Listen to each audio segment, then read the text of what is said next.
persécuté, maltraité et mort. Les disciples et les apôtres de Jésus n'avaient certainement pas de vie facile. Les anciennes traditions qui parlent de la façon dont les apôtres de Jésus sont morts, malgré les différences entre les autres, sont unanimes à déclarer que presque tous sont morts tragiquement. En fait, lorsque l'on cherche à savoir comment était la mort de chaque apôtre, ce qui se trouve sont des rapports terribles, certains pires que les autres. Dans cette vidéo, vous saurez tout ce que vous savez sur la mort des 12 disciples et apôtres de Jésus. Et j'inclurai également dans cette liste l'apôtre Matthias, qui a succédé à Judas Iscario dans le groupe de 12 apôtres. Et Paul, dernier des apôtres de la Bible. Avant de parler spécifiquement de la mort de chacun des disciples et des apôtres de Jésus, nous devons d'abord savoir qu'à l'exception de 2 d'entre eux, la Bible ne parle plus de la mort des autres apôtres. Donc, tout ce qui est connu à ce sujet vient des traditions chrétiennes anciennes. Même certaines de ces traditions ont été enregistrées dans certains écrits qui sont datés d'une période peu de temps après l'heure apostolique. Certaines traditions sont bien documentées et peuvent être trouvées dans des œuvres écrites par d'anciens historiens et les parents de l'Église. Mais d'autres ne sont pas très fiables et ne semblent que des légendes des premiers siècles du christianisme. Quoi qu'il en soit, il est important de comprendre que les traditions les plus fiables et les plus obscures ne peuvent jamais être placées sur un pied d'égalité avec le contexte biblique. Oui, évidemment, les traditions chrétiennes anciennes sont intéressantes. Ils sont souvent très utiles pour nous aider à comprendre les événements et le contexte historique des premières années de l'Église primitive. Mais ces traditions ne sont pas la Bible. De plus, parler de la mort des apôtres de Jésus n'est pas une tâche la plus simple. Car dans ces traditions anciennes, il existe différentes versions sur leur mort, et leurs rapports sont souvent confus, et mélangés des faits et des personnages historiques. Mais ici, je chercherai à maintenir la plus grande distinction possible à cet égard, et je le ferai toujours en fonction de ce qui est le plus largement accepté dans la théologie historique. Commençons notre liste avec James, fils de Zébédée. En effet, il était le seul apôtre à avoir fait enregistrer sa mort dans le Nouveau Testament. En plus, bien sûr, Judas Iscario, le disciple du tracteur. Par conséquent, de tous les dossiers possibles sur la mort des apôtres, c'est ce à quoi nous pouvons faire pleinement confiance. James, fils de Zébédée, qui était également le frère de l'apôtre Jean, a été le premier des apôtres à être martyrisé. Cela s'est produit lors de la persécution juive contre les premiers chrétiens. Cette persécution a été promue par le roi Hérode à l'Agrippe I, petit-fils d'Hérode le Grand et neveu d'Hérode Antipas. Ensuite, le premier souverain à persécuter les chrétiens dans l'Église primitive a été le petit-fils du roi qui a tenté de tuer le nouveau-né à Jésus quand il a commandé la mort des garçons à Bethléem et neveu du souverain, qui a décapité le prophète Jean-Baptiste et a également participé à la condamnation du Seigneur Jésus. Dans le chapitre 12 des Actes des Apôtres, nous avons lu que Hérode Agrippa a tendu ses mains pour maltraiter les chrétiens. Et c'est dans ce contexte qu'il a tué l'apôtre James à l'épée et a même arrêté l'apôtre Peter. La violence d'Hérode contre les chrétiens a plu des dirigeants juifs de l'époque. L'apôtre Pierre n'a pas été tué seulement à cette époque, parce que le Seigneur l'a miraculeusement libéré de prison par un ange. La mort de James est survenue vers 44 après J.C., et les informations qu'il est décédé à l'épée signifient probablement qu'il a été décapité. Selon certaines traditions, l'apôtre André, le frère de Peter, aurait été tué en Grèce, dans la province romaine d'Achaïa, plus spécifiquement à Patras, après avoir évangélisé l'épouse des procons locaux. Sa mort était par crucifixion sur une croix en forme de croix, car il n'envisageait pas d'être crucifié de la même formée que Jésus a été crucifié. Mais avant d'être tué, André aurait quand même subi une longue séance de torture, étant brutalement fouetté. Et à cause de cette tradition, cette croix de croix en X est devenue connue sous le nom de Cruz de Santo André. Les rapports sur la façon dont la mort de l'apôtre Philippe étaient très confus. D'autant plus que ces rapports semblent confondre l'apôtre Philippe avec l'évangéliste Philippe, qui était diacre de l'église de Jérusalem. Donc, et il y a aussi une tradition qui dit qu'il est mort de cause naturelle. Mais la tradition la plus connue de la mort de Philippe dit qu'il a consacré son ministère à la prédication de l'Évangile en Asie mineure et a finalement été tué dans la région de la Grenouille par la crucifixion et la lapidation.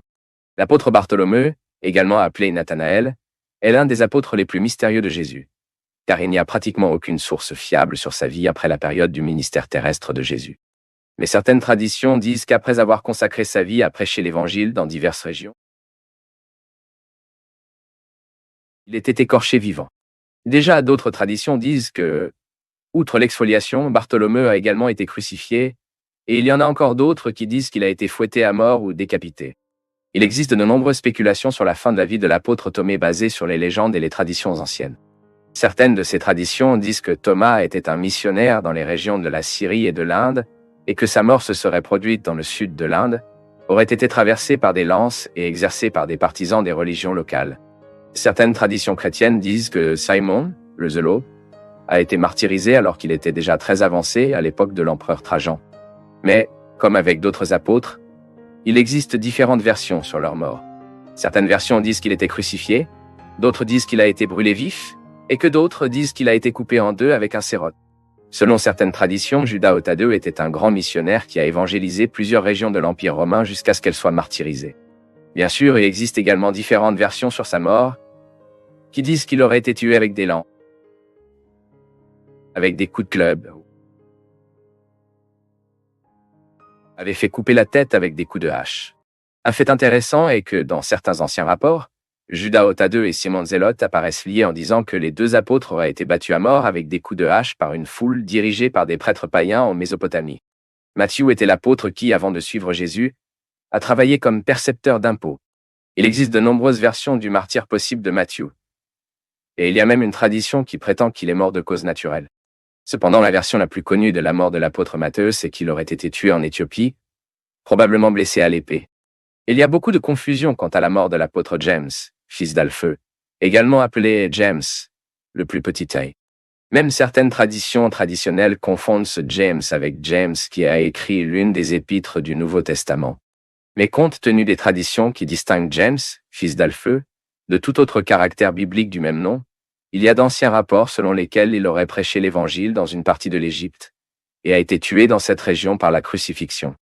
Au cours de son ministère terrestre, le Seigneur Jésus a prophétisé la mort de l'apôtre Pierre en disant. Jésus a dit cela pour indiquer le genre de mort avec lequel Pierre glorifierait Dieu. Et puis je vous ai dit, suivez-moi. De tous les rapports de tradition chrétienne sur la mort des apôtres, les plus connus sont ceux qui parlent de la mort de l'apôtre Pierre. Les écrits des parents de l'Église déclarent que Peter a été tué à Rome en environ 68 après J.C.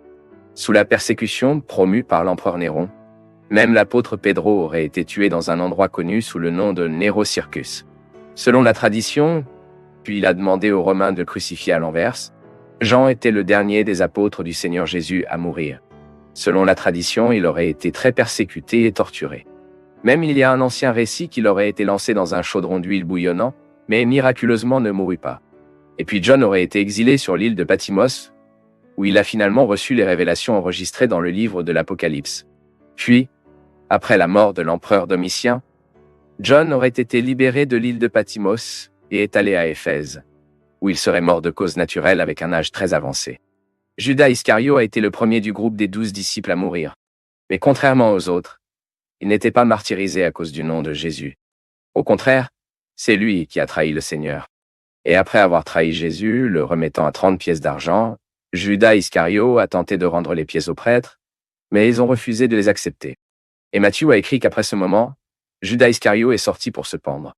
Luc, dans le livre des Actes des Apôtres, enregistre à quel point la mort du disciple du traître était désastreuse et terrible, disant qu'il était éclaté au milieu, de sorte que ses tripes se sont renversées. Ensuite, semble-t-il, le corps de Judas Iscario a été suspendu sur le ciel, jusqu'à ce qu'il soit en deux. Et maintenant, nous arrivons à l'apôtre qui a remplacé Judas Iscario, c'est-à-dire l'apôtre Matthias.